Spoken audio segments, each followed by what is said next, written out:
Ragy, thanks for being here today. I think we'll have a very standard trajectory for our time together, pretty much that I will start off with a few questions, real powder puffs that set our speaker up and allow him to shine in our presence. And then I'll open up the floor for hard-hitting questions from the audience.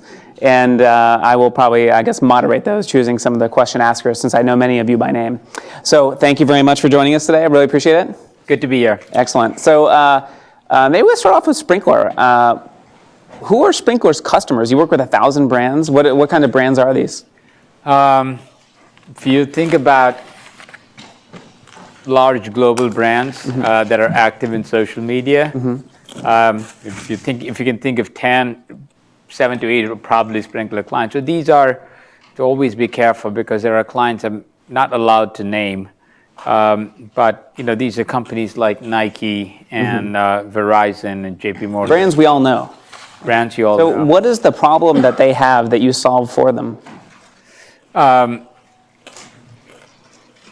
this is for this audience. You guys grew up with Facebook and Twitter and YouTube and Tumblr. The problem is, are we that young? I don't know. The brands, these big brands didn't grow up with them. So you got companies that are 50, 100 years old that now have an onslaught of social media channels and millions of customers and prospects talking to them about them in these channels. So Sprinklr provides a complete platform for big brands to use 23 social channels for marketing, for customer care, for recruiting, for PR, IR. So they're interacting with many different constituents over many different channels, and they don't know how to coordinate this. They don't know how to message correctly or what's important, mostly in part because they're maybe old. I mean, some of the people who are running these companies predate these technologies and channels. I don't want to make it more dramatic than it is, but the truth is these guys are, if you think about large brands, how many of you have called your phone company, Verizon or T-Mobile or whatever, ever? Try calling them. They're used to call centers and putting you on hold and moving the calls around and looking for information from among the hundreds of their systems. So for those brands, before social media, outbound messaging was always staged, meaning, I prepared my email and then I sent it out, or I prepared my press release and I sent it out, or I created my video and I broadcasted it on the TV channel. And then for inbound, if you call them or you reached out to them on their website, it's always structured. So they'll ask you what it is about and then route it to where you need to go and then queue you up and then send it. With social media, the world has moved to unstructured conversations. It's very dynamic, real time. Correct. Channels they've never seen before, formats. Right, and the brands themselves don't have the time to stage their response. So it becomes very chaotic to have these conversations, if you will. In public view many times, right? View. It's not just a customer service representative and it's recorded. It's on Twitter and it's for the world to see. And if I screw it up, everyone sees it. That's right. So they really did not have the infrastructure to do these one-on-one conversations at scale, or even to produce content and put it out there 7 times a day in 20 channels. So that introduces a whole bunch of complexity that these big companies are not used to, from people and processes and compliance and audit trails and security and workflow, and that's really the problem that we solve for them. So Sprinklr is, I assume, a SaaS offering for them that then integrates these channels. And what does that look like as me, the customer? What's my experience with Sprinklr's service or product? Right. So it's a software as a service. On one end of the platform, we plug into Twitter and Facebook and all these other channels. 23 channels. Yeah. What is? I don't even know what number 23 would be. Is that Snapchat? What is that? You can keep going with Twitter, Facebook, Tumblr, Someone YouTube. You got Flickr, SlideShare, RenRen, QQ, LinkedIn, WeChat, Vivo. I mean, now you're talking global. So you're plugged into all these APIs, That's helping right. them manage inbound, outbound. That's right. So we plug into the APIs in the back end, and on the front end, we provide our customers this user interface. Primarily, when we set them up, we set up the administrator. We set up the administrator for the marketing team. Then it cascades down. We set up administrators for Brazil, for China, model the markets, model the business units. Then we set up the customer care team and their administrator. And then they federate it out. So once we set it up, the brand kind of manages it on their own for the most part, because we're a technology provider. In many cases, they get their agencies to be on it. And as one of the members who is using it. That's right. So not controlling it wholesale. That's right. So clients, a large client for us could have several thousand seats. Several thousand people using the platform, yeah. Presumably, only a small number have write access, right? So I have the capability of inputting something. Well, you'd be surprised, right? If you're thinking about a large company like Verizon. Let's go with a company that has real, like, I would say 20% of my Twitter feed is complaints against American Airlines and Comcast. So you have a lot of inbound lamentations in public view. How is that handled for a company? So you probably should have a few hundred people on Sprinklr on customer care. Yeah, surely so. More complaints, the better. And then, so is there typically a team devoted to complaints, for example? So it's a customer care team. Most brands have a social customer care team that could range anywhere from 10 people to 500 people. Yeah, interesting. So now Sprinklr is, you're in the unicorn club. That means you have a private market valuation in excess of $1 billion. That's right. And how many employees at the company now? 1,200. 1,200 employees, yeah, really? That's a very large number. And what does the future hold? I mean, does your market, presumably, if you're serving 1,000 brands, I don't know where you go from there. It's got to be diminishing returns. What is? Not really. 1,200 is a large number if you're comparing it to 100. I think we're only getting started. I think we're going to have tens of thousands of employees. Every large company on planet Earth needs the capability that we've built. Whether they choose to buy it from us or they choose to buy it from an inferior competitor. That's really poor branding on their part. Yeah, I think that's a choice they got to make. So we're dealing with a fundamentally altered landscape, where brands have to deal with transactional conversations in public view, and teams that have never worked with each other, like the marketing and the customer care team, now have to work together. Otherwise, they look stupid. Quickly, too. Quickly, in real time. And we've built the technology from the ground up to support that. So I'm borderline delusional sometimes when I say this, but I think we're only getting started. When people congratulate me, I say, hold it.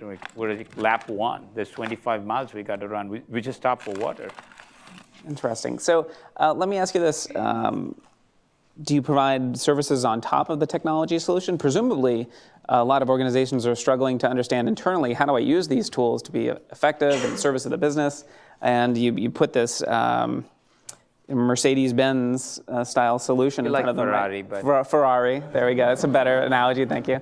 A Lamborghini maybe, something like that. And they might not even know what to do with it, I imagine. Do you have to offer them some counsel? Do you have consulting that is layered on top of this? How do I understand as a brand how to interact with my customers? Or is this someone else's domain?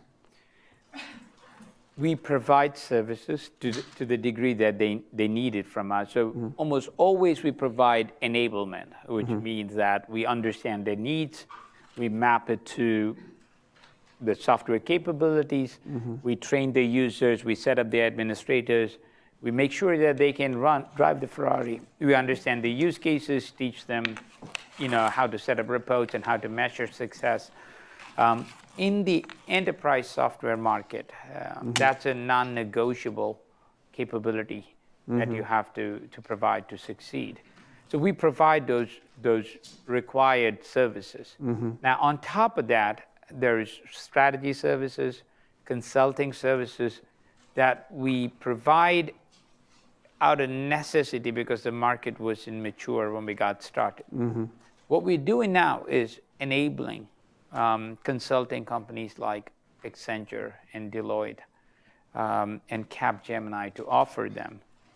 And we're partners with most of those companies, and those service providers, consulting companies are building practices on top of Sprinklr. And these practices are actually bigger than social media.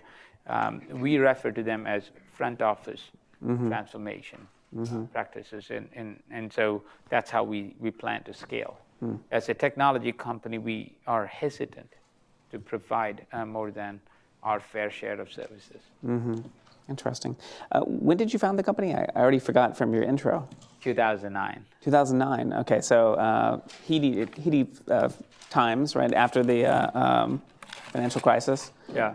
You must have, I assume, as an entrepreneur, not always been as successful as you are right now, and with the company. Had you faced challenges early on, or was it just like a rocket ship to now?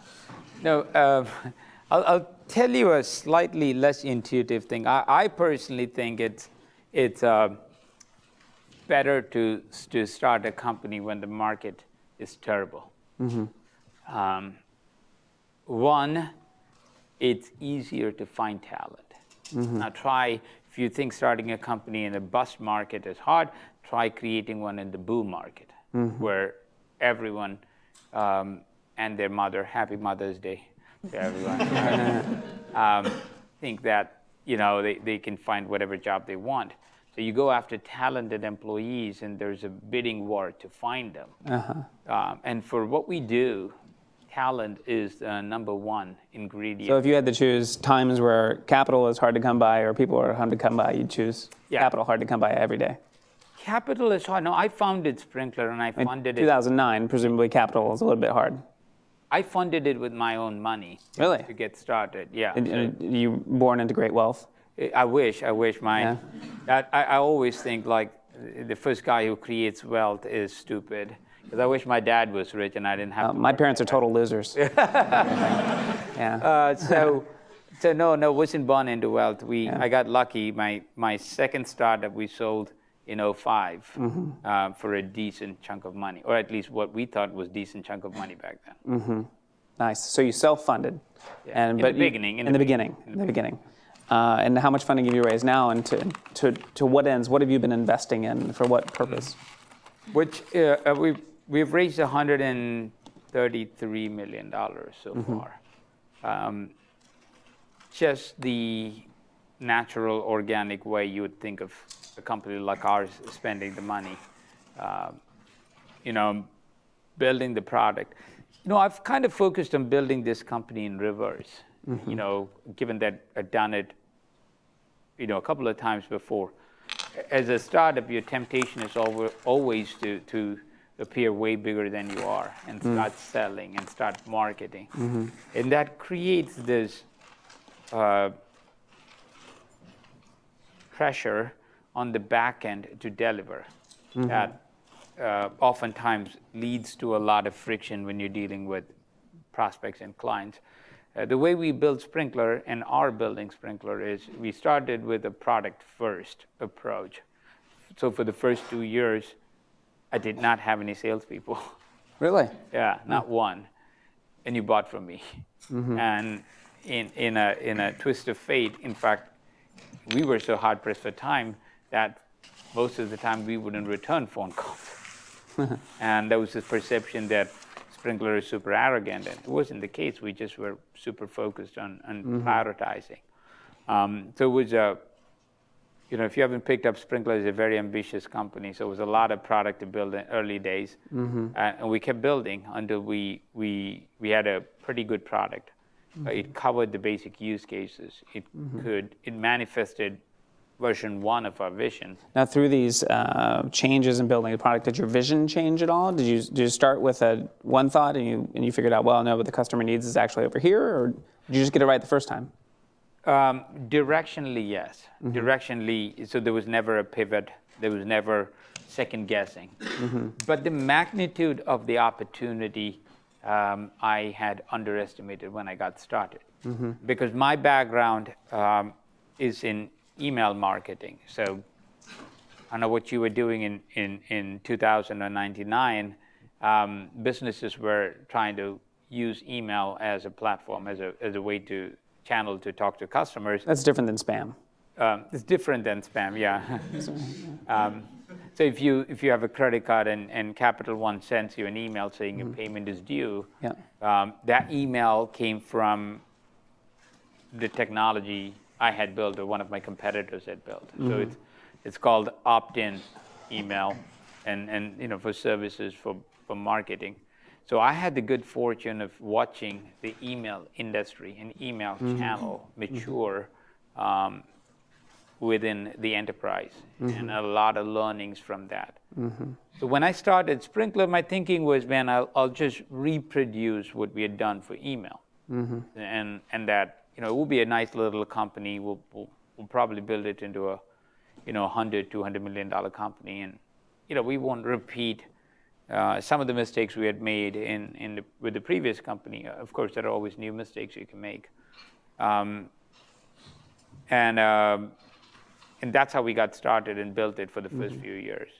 Along the way, we had this realization, partly from clients and partly from the amazing people we had around us.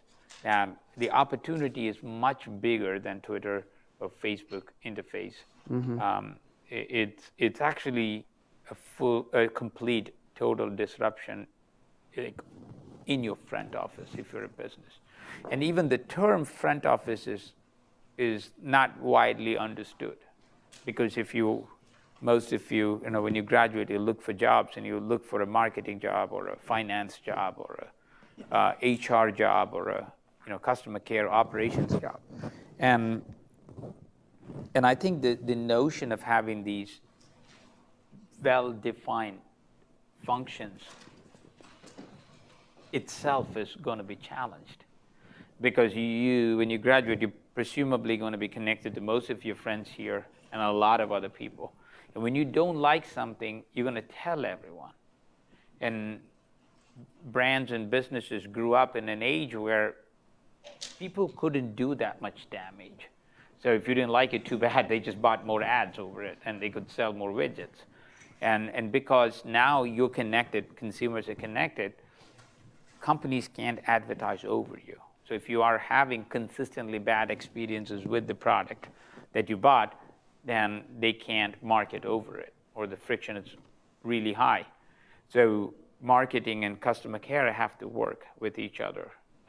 And you can't market shitty products, period.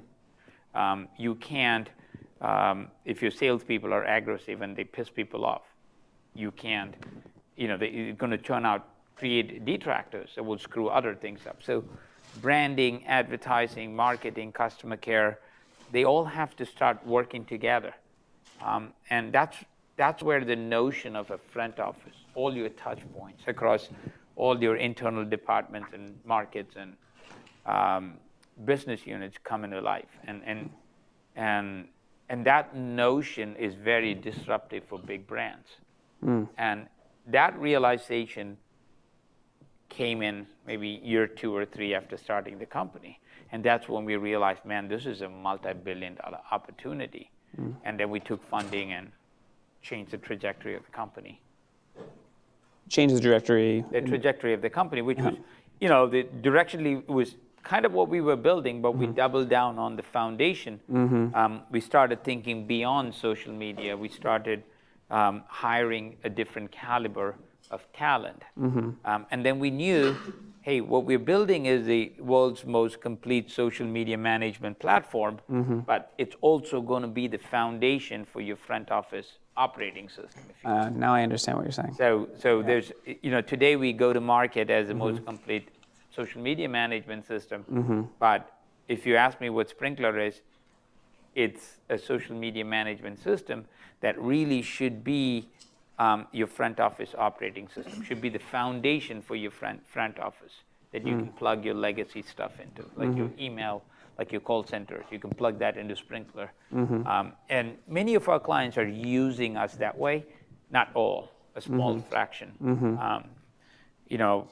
Probably 5 to 10% of our clients are already using it that way. And I imagine that's hard. Those legacy systems don't exactly have an API.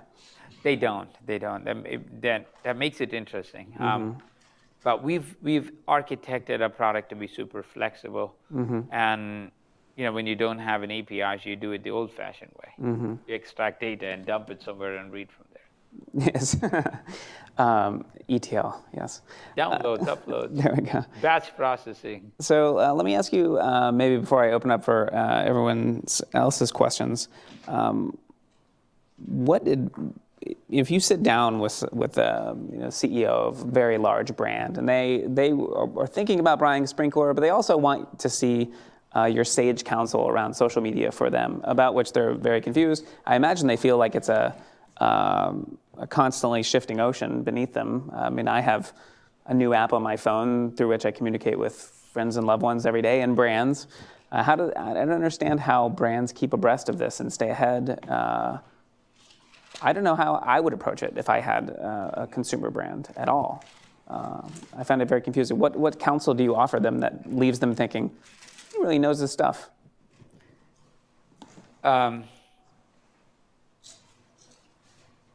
So first off, I think there are about 400 books on how to do social media and use social media for brands. I think 200 of those were written by friends of mine. So there's a lot of literature out there for someone who doesn't know what the power of the medium is. I think where most of those books fall short is, what do I do? So I get it. I get that the world is changing. I get that consumers are connected. I get that I have to sell differently, I have to market differently, care for customers differently. And you get me all excited about this. Oh, everything is changing. You're screwed if you don't fix it and change your business. And then you ask the magic question, like, so what do I do? Boom, there's no answer. Yeah.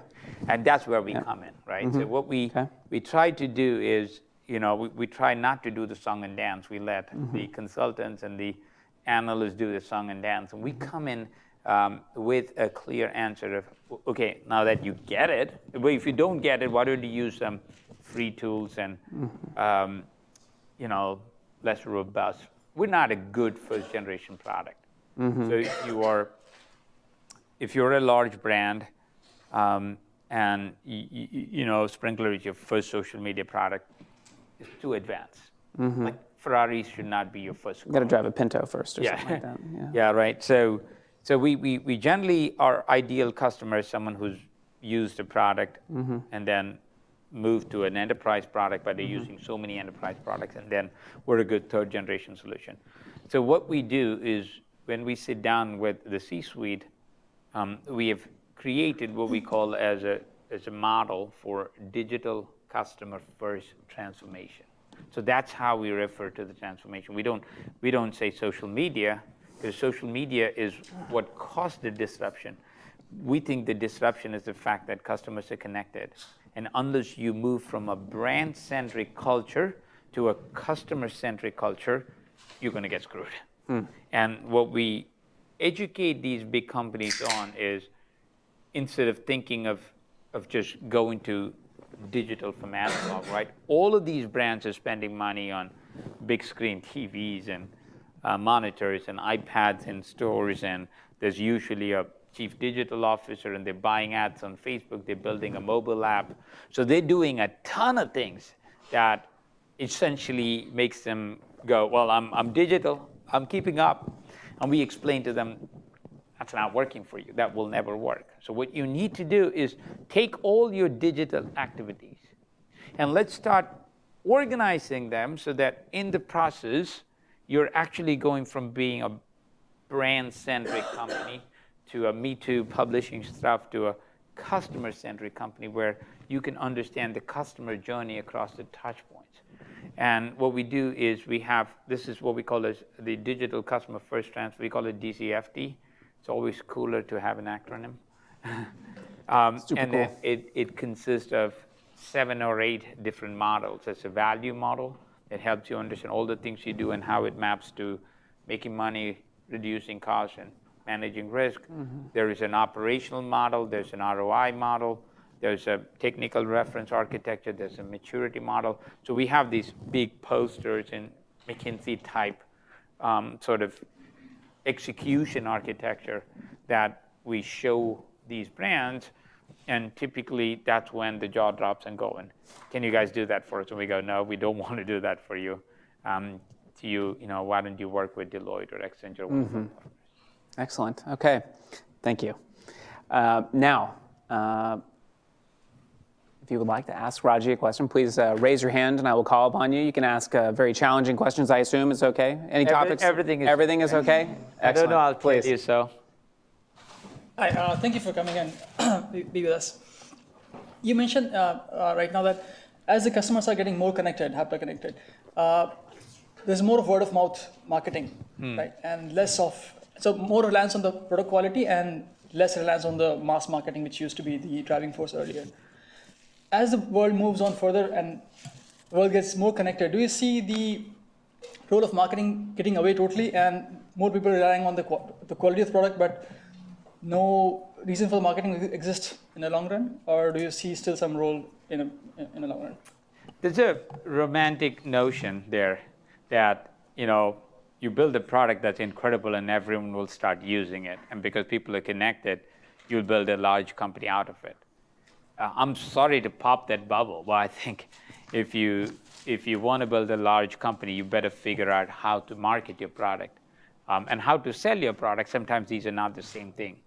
And so my personal experience being in the center of the storm is there is a change on how you should think about marketing, but there is absolutely no change on the importance of effective marketing. And in my mind, the change that has happened is moving away from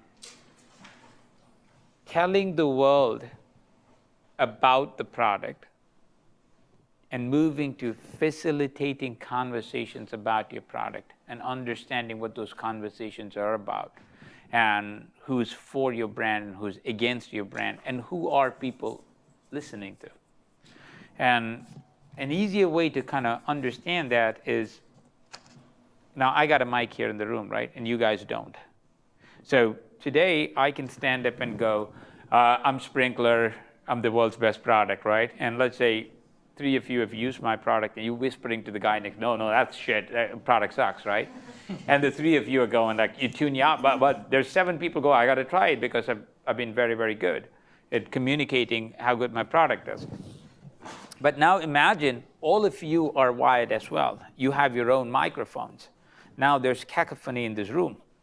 What I say, maybe my mic is a little bit louder, but the fact that you all can listen to him or her, and they've got experience with my product, that will necessarily force me to rethink how I message myself.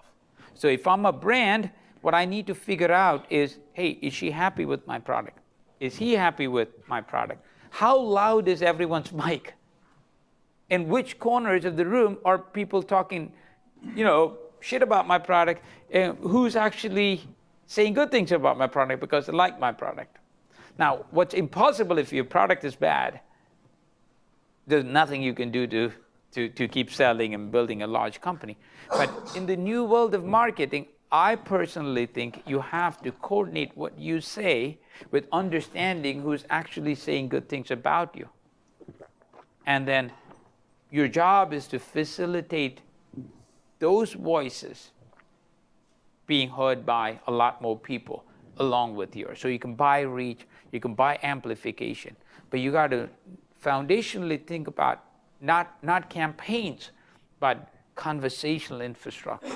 And the thinking has to shift. But in my mind, marketing is, if anything, even more complex and more necessary for success.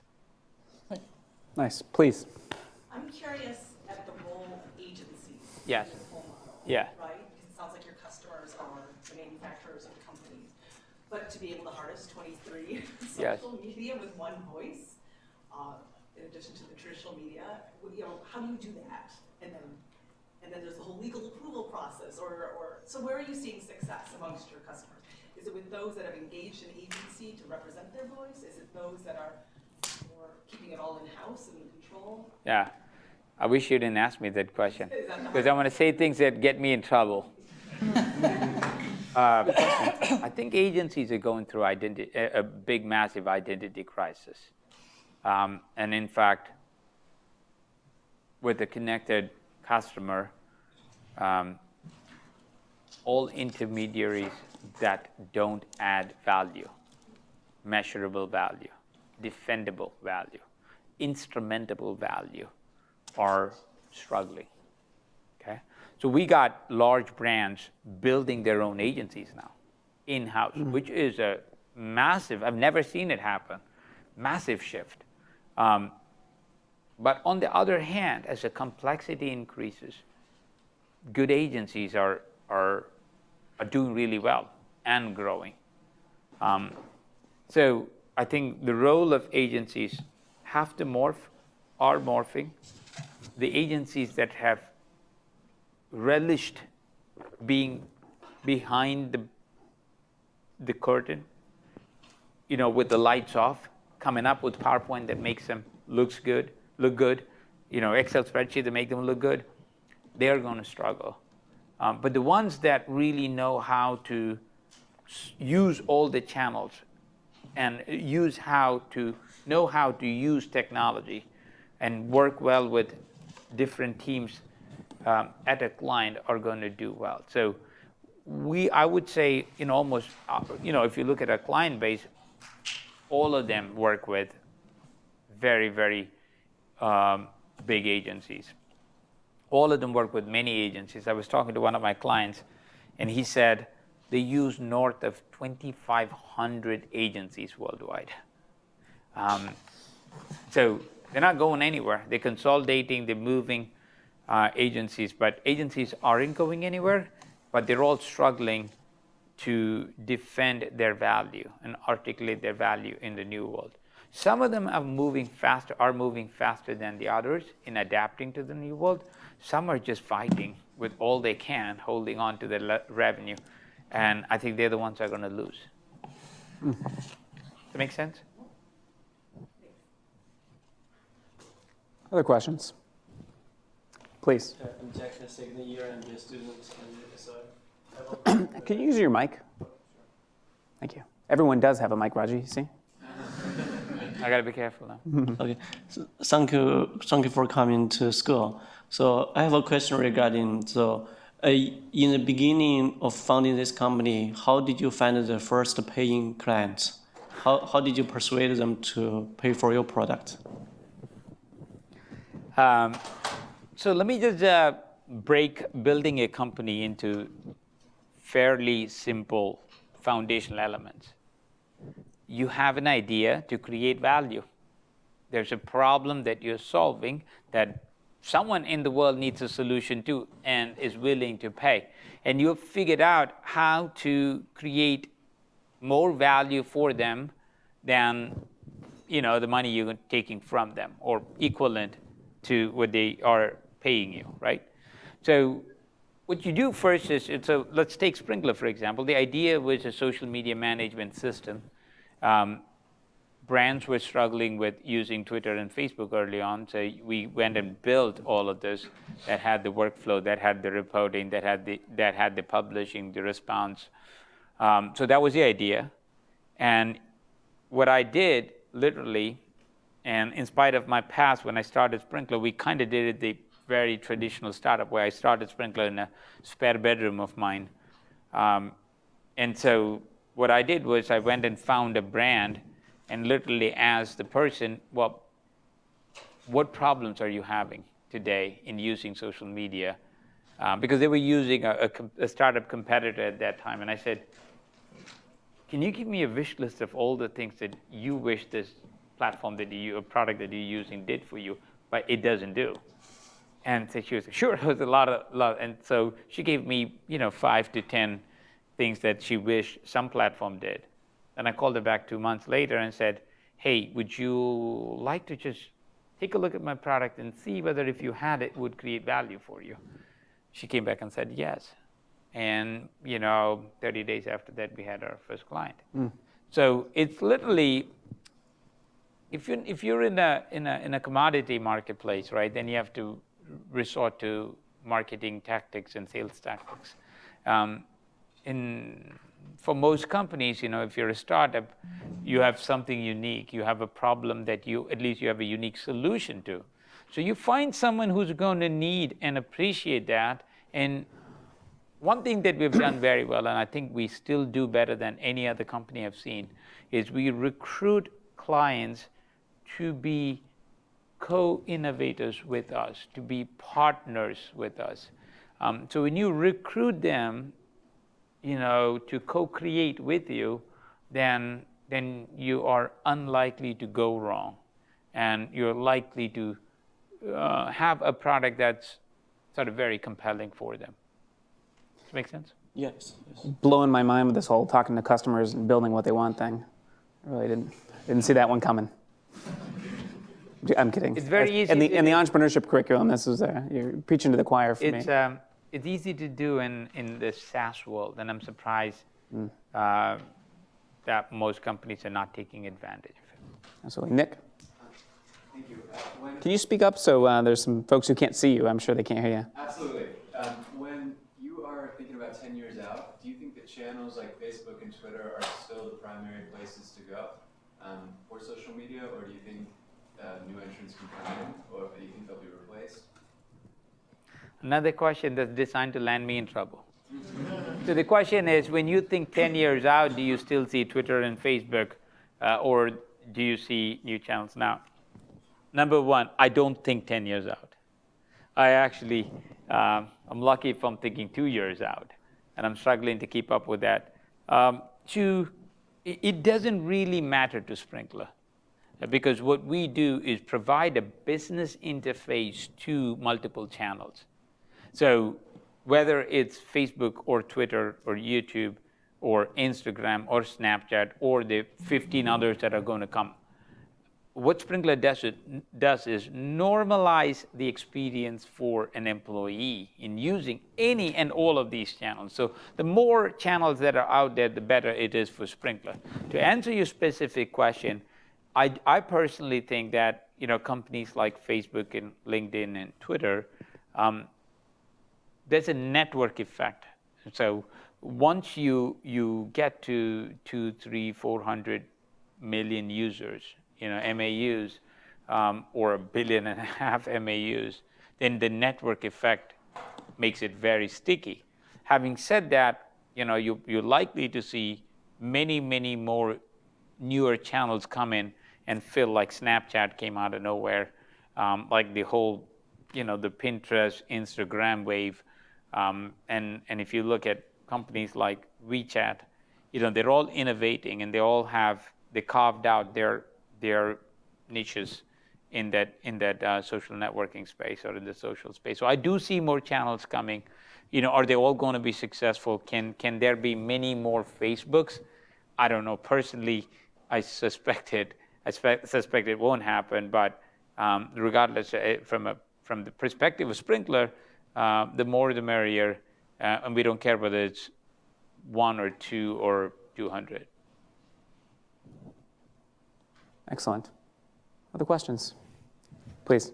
2009, when you started, and if you were to approach an investor, what would you say was your competitive advantage? So it's probably not an answer that you can get a lot of value from. So in my case with Sprinklr, we had some early success with enterprise clients, and so I was getting inbound calls from investors, and having been done the rodeo before, I was like asking them, okay, what can you bring other than money? Because I was looking for someone who can help me with growth and managing growth. So So be awesome. Be awesome, right? You know, don't. And my thinking was, let me tell you from my previous life. My previous life, man, well, let me give you an example. My first investor was Battery Ventures out of Boston. So the partner that invested and his colleagues, they look at 6,000 companies every year, 6,000, and they invest in 20, right? So you can do one or two things. You can try to have a better sales pitch than the other, 5,980 companies, or you can actually be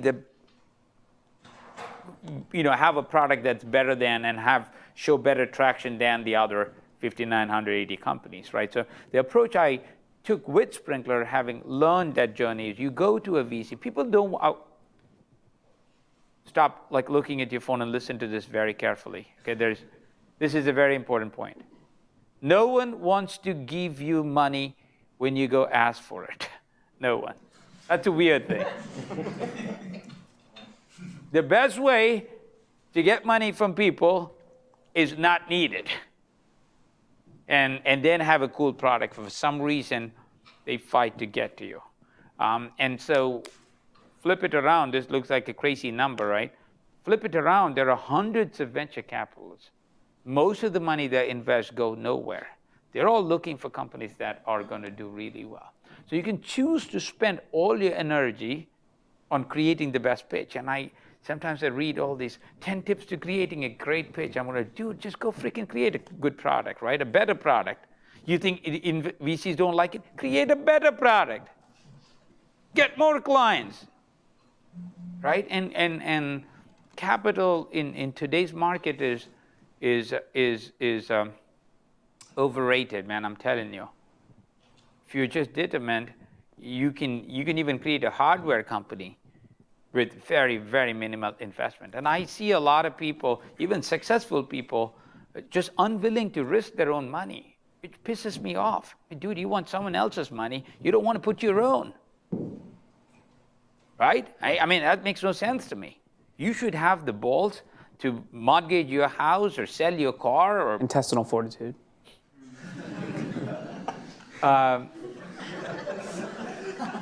I got to watch I'm under.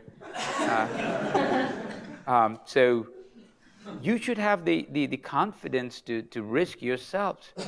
For me, that's the way I thought about it. I'm like, if I'm going to lose, I'm losing my money. I personally was more comfortable losing my money than someone else's, right? And well, on the flip side, if the company did well, I'd end up owning more of it. So you've got to be willing to take those risks. And VCs, the good ones, are very smart. They look for those little things, and they may not tell you that, but the package of a great product and a founder standing behind it, I've seen it work all the time. So if you have a limited amount of time, you can invest in either a great pitch or you can invest in making your product better. You make your product better every time. I think I made that pretty clear. That's what I did. Nice. All day. Okay, please. Sure. Since I guess your product is social media, how do you think about your personal engagement with different platforms? I see tweets so often, things like that. Do you think that's important separately, or do people not tend to care? And do you think that you kind of are past the point where you need to be learning about the new products? So I keep up with all channels. I do. Do I actively use every channel? Do I use my own product? So we have a competitor who primarily plays in the SMB space, and so their CEO or the PR people once made a big deal about, hey, Ragy, or why are you not using your own product? I'm like, if you make cars, it makes sense for you to be driving around a car. If you make planes, you don't have to fly around all day, right, to prove that you can use your own product. I try to keep up with all channels. It's very important. My life is just all mixed up. So my personal life and my professional life at work, I mean, Sprinklr is a pretty close company. Everyone's and I know it's a cliche, but it's like family. Most of us are connected with each other on Facebook. So I have clients on Facebook. I have friends and family. So it's just all mixed. So I tweet, but it's mostly like business stuff.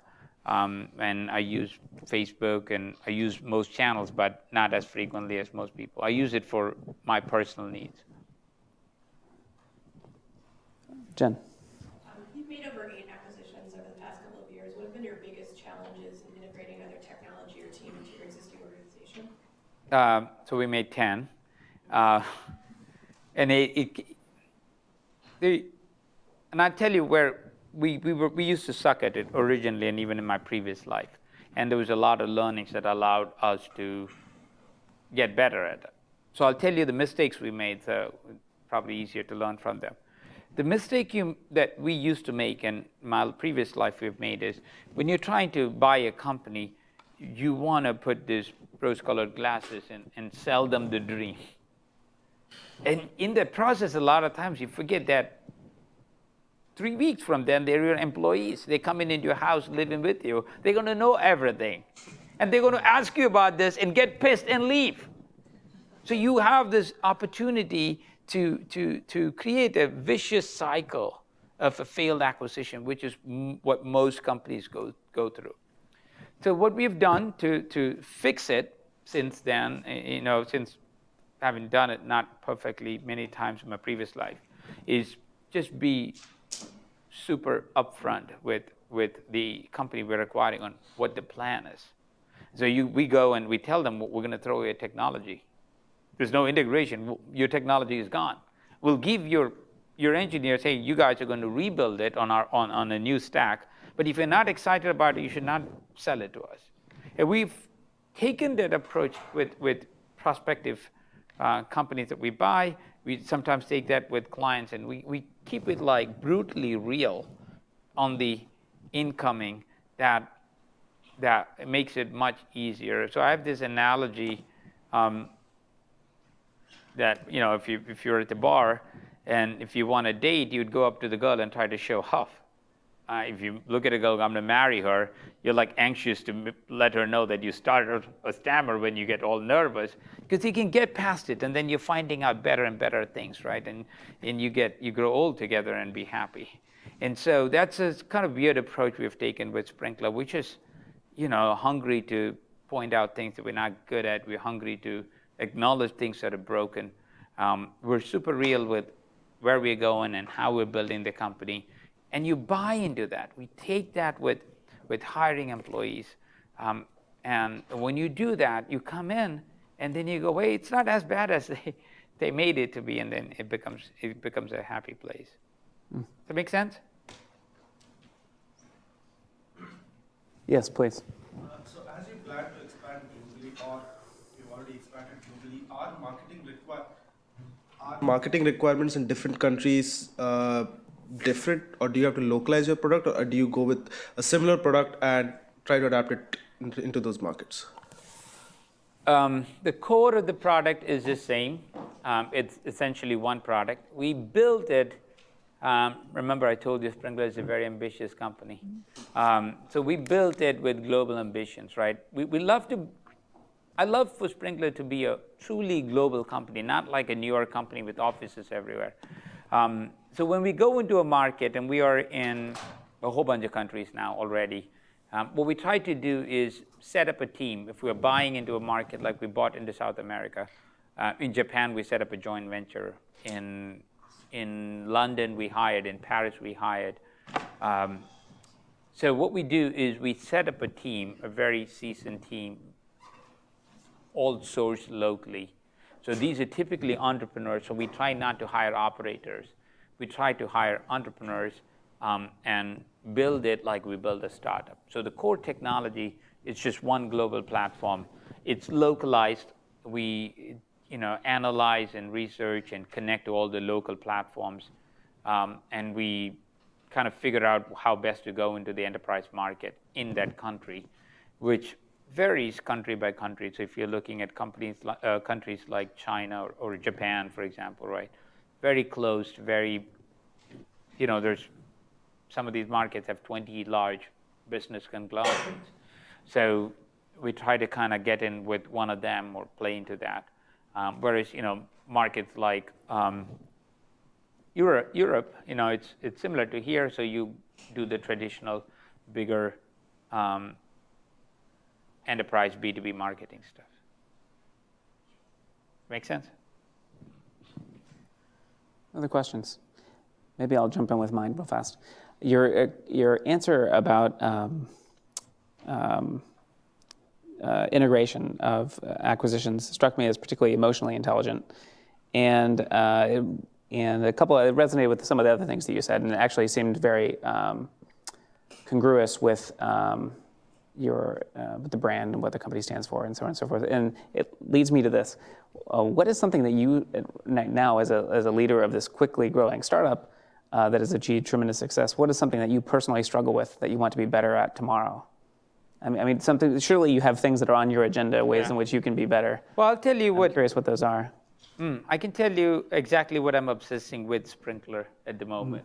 Well, I'm also curious personally. Yeah. Yeah. I can tell you both. Yeah. So with Sprinklr, I'm trying to convert the company into a learning organization. And we have amazing talent. We've hired some of the best in this space from wherever we could get them. And collectively, we don't have an institutionalized learning approach. So we've come in and tried to emulate what we've done in our past lives, and what we're trying to do is the entire company, we're trying to just facilitate learning, celebrate learning. Now, learning. when you fall short in that regard, how does that manifest? What do you look at and you think, wow, crap, we would be better if we were a learning organization? So what happens is you have local optimization when you are not when you don't have institutionalized learning. When you have local optimization, for example, every sales guy figures out how to sell. Consequently, I have this notion that I call predictable success, and the predictability of your success, right? Even a broken clock will show the time, right? Once in a while. Twice. Daily. Yeah. And so the key here is, I don't want to be, hey, the last developer in may or may not work out. The last sales guy in may or may not work out. But when you have institutionalized, this is the way Sprinklr does it, and that reflects the best from everyone and future-proofs our needs, then I'm able to take the predictability of success as we scale much higher than it is. So that's the problem that we're trying to solve. How it manifests when we don't solve it is there's a higher failure rate for employees when they come in. Things you feel like that shouldn't exist. So failures that shouldn't exist because perhaps you should have learned from some previous failure or success and squeeze that efficiency out or something like that. Yeah, part of it is like, we hire fresh grads. They have no background.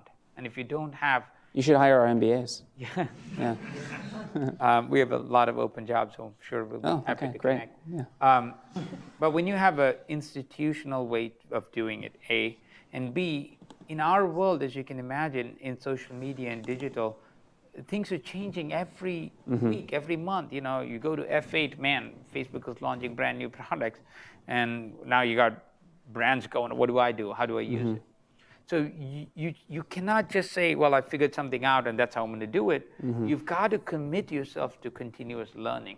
Particularly within your space. So if you were selling shampoo, neither of which you and I don't use, it would be, it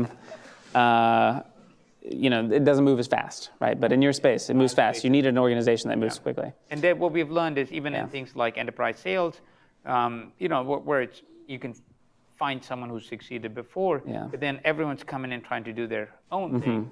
And if we standardize and we had our own way, and then we can make that way better and better, then people get better with it. So that's on the company side. On the personal side, I'll be brief, man. I think I've abused my body for my first 40 years of my life, just partying, enjoying school, college life, and trying to grow out of it. And then suddenly I realized, I'll turn 43 this year. I realized, man, I'm not in good shape. That would be an understatement.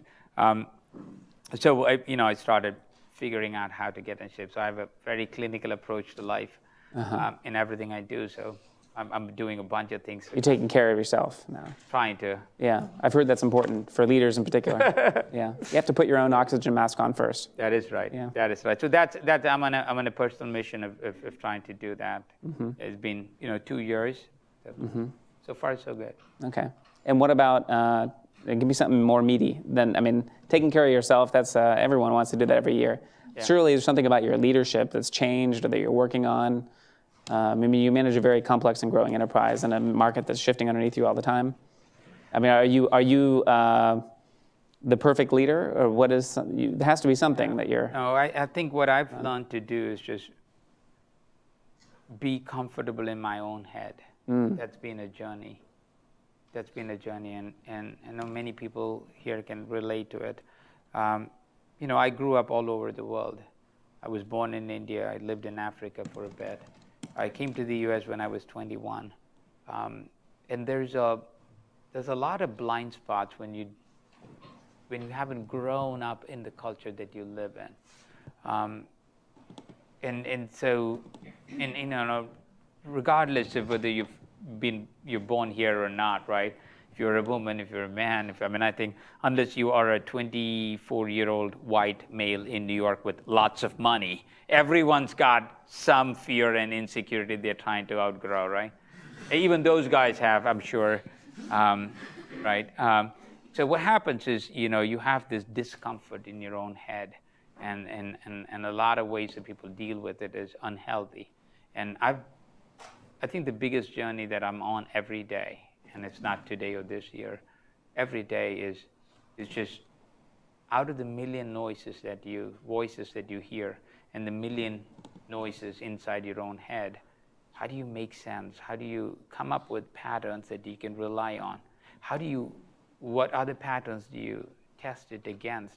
And how do you come up with a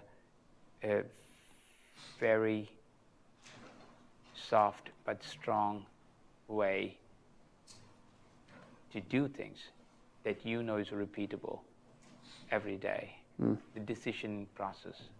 So that's been a journey that I've been on for a long, long time.